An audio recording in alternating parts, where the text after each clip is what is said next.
Hey guys, Ben with OnSight Firearms Training, and we're here today at Big Tex Ordnance to talk to you about gripping the gun.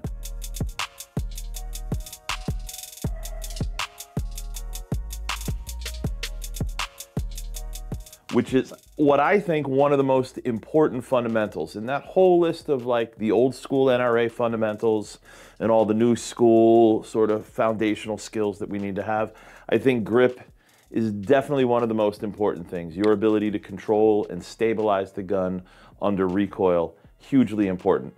One of the things that we see a lot is this sort of lower grip on the gun. A lot of new shooters have this hesitation to put their thumbs anywhere near the slide because, as we know, slide moves, slide locks to the rear. And one of the two questions that we get is, I don't want to put my thumbs too high, right? Because wouldn't that stop the gun from functioning, or wouldn't that cut my thumb? The answer, surprisingly, is no.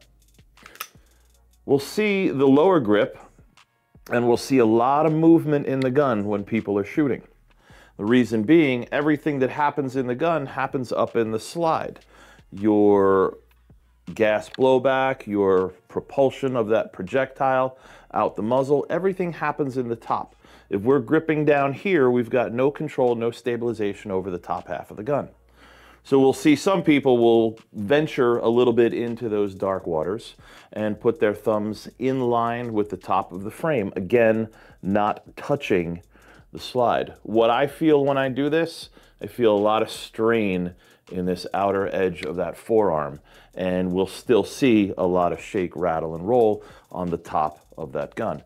What I like to do for me personally, which has helped my shooting greatly, is I lock this index finger underneath that trigger guard, and I rotate this hand forward, and I place that thumb up on top of the slide. Yes, I know it's on top of the slide. No, it does not cause a malfunction.